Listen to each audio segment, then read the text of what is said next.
Hi everybody, this is Katie. Welcome to episode 5 of the Botanical Garden Getaway. Today I'm going to be working on the fantasy garden area. I'm up here on the second layer of my island. I thought it would be more interesting if at least one or two of the different themed areas were up on a different level. So that's part of why I raised it up. And also I have that little waterfall that's going down into the Zen area. So we will be working on the water today. The first thing I had to do was put the two inclines in place, and I went ahead and time traveled forward so that those would be ready. And now I am working on this area up here where the water goes. I want there to be at least one bridge, and I decided on two. You can see I'm playing around with a few different paths for the water. It got a little complicated, and I finally decided to commit to two diagonal bridges. I felt like it would be very fantastical and beautiful, and felt like it was a good cubby space to go ahead and move the water from one side to the other. And so I started out by deleting all of the pathing so that it wouldn't get in my way. You wouldn't have to delete the pathing. It was just messing up my perspective. I kept trying to follow where the path was. So I deleted that out first, and then I start working on where the diagonal bridge is going to go for the first one. I decided to go ahead and take some of the cliff down later too. I changed a lot of the space. So by committing to the two diagonal bridges, I also committed to a lot of extra terraforming, and that is fine. I actually really enjoy terraforming.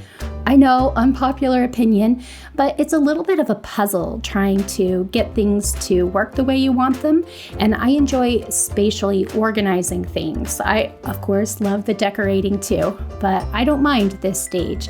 Once I get enough room in place here for the first diagonal bridge, I pick it up and drop it in place, and then I do exactly the same thing on the other side.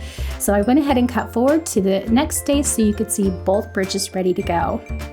Now I just dropped into the Island Designer app so that I could clean up the edge of the water. I wanted it to really look natural the way that it was flowing. And so even though I put a bunch of the terraforming up, I pulled it down here, and it's gonna flow off that other edge just to the right of me, and it'll flow down to another waterfall on the other side. And that's an area for another time, and I'll worry about where the water goes down below later. But up here at least, I wanted to get it all the way over to that edge as smoothly as possible. I say smoothly, but I wanted to have a little bit of character too, so I kind of bend it around a little bit. Sometimes when you're doing terraforming, you have to just go with what works and retry and where you put things in place on a regular basis. So now with the bridges in place and the water done, I start putting design elements down. The first thing was to put a rock on that little ledge so it looks like the water was going around something. From there, I move on to placing the different flower beds down, and I decided this was a good area to create a featured flower centerpiece that had flower beds as well as a water feature and a central statue. I hadn't decided exactly how that was going to look yet, so I just started in one corner and worked my way around to make sure I have enough space. And once I do, I just thought, you know what, I'll go ahead and keep it into the square shape that it's becoming. So I start trying out a couple things in the middle, and once I put the moon down, I loved it. It looked just about as fantasy as my mind could get. So I decided to go with the moon and finish the flower bed that goes around and go ahead and finish the fencing.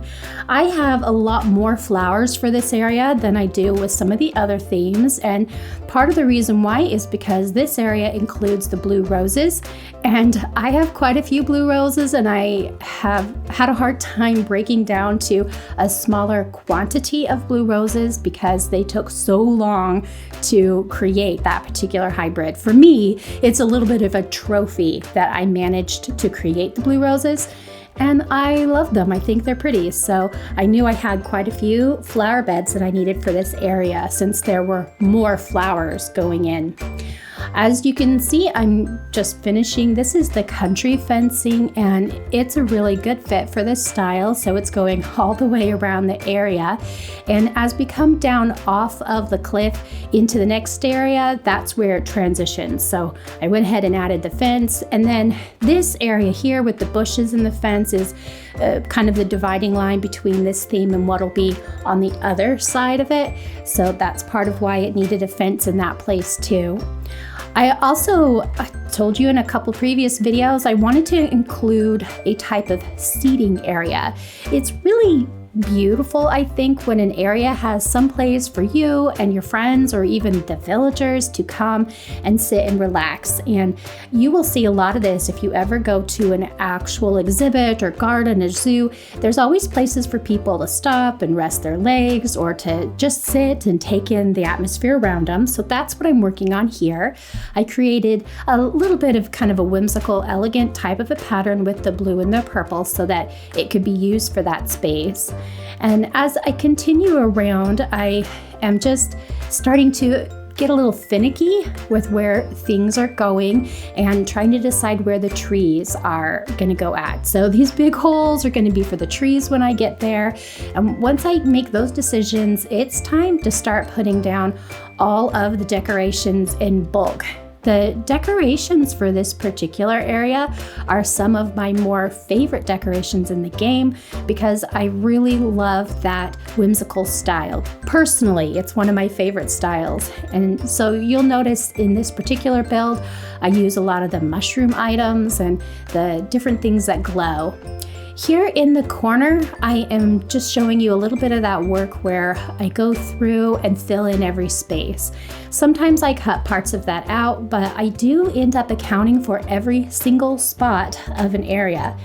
There are a lot of reasons I don't like weeds growing where I don't want them to grow, but I also know that when I get ready to do a rock garden towards the end, all I have to do is cover a few very small spaces because all the rest of the island is full.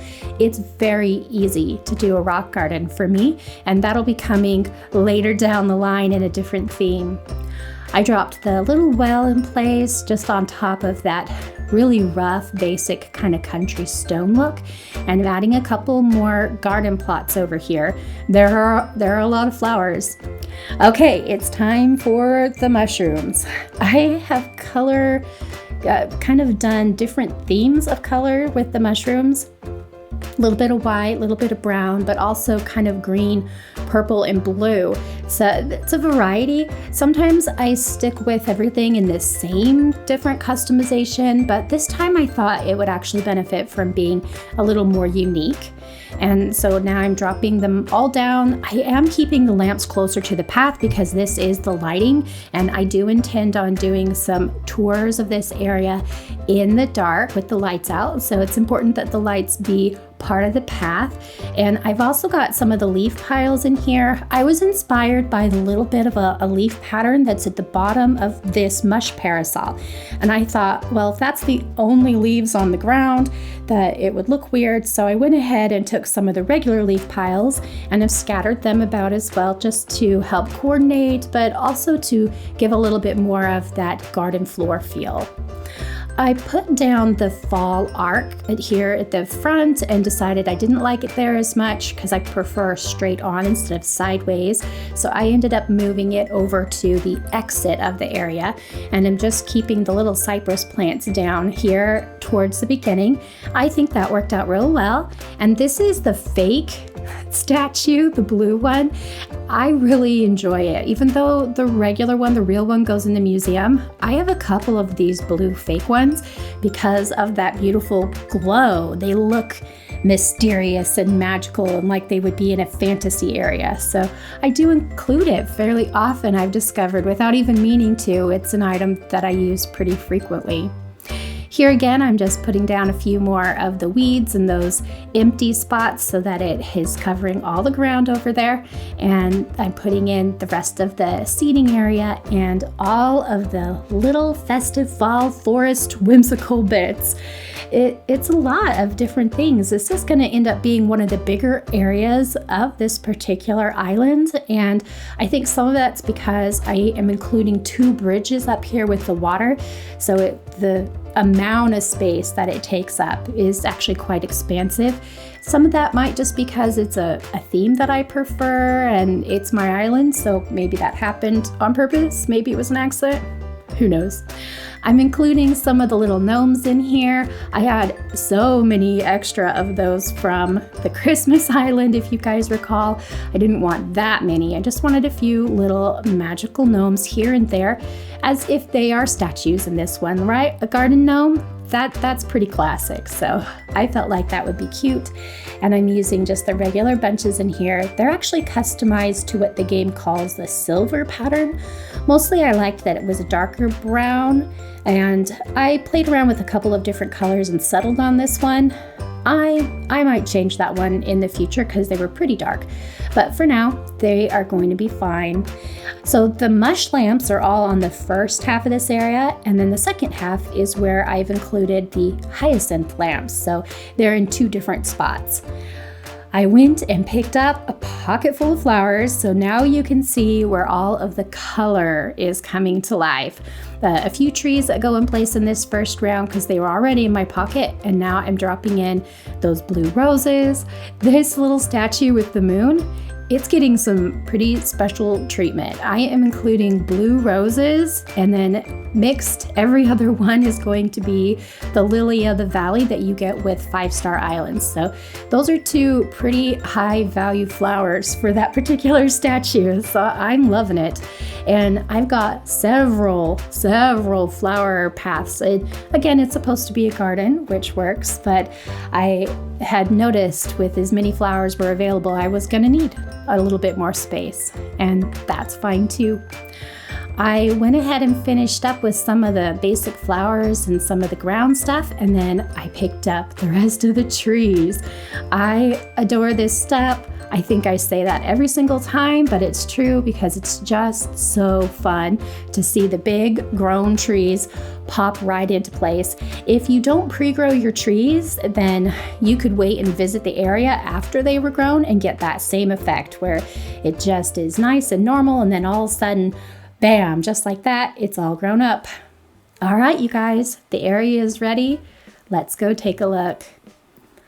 Here, coming up the ramp, we enter the area.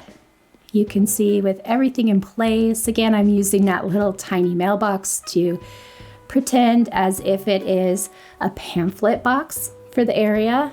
You can get maps for the botanical garden maybe. That beautiful moon with the lilies and roses. The purple tulips really stand out. The color is gorgeous. Little pathway here. This looks like it'd be such a fun place to sit and look at the flowers in the water. And then over again, more blue roses. The gnomes popping in there with the well. I hope you guys found something useful here and that you continue creating in this game. Until next time, have the best Animal Crossing day.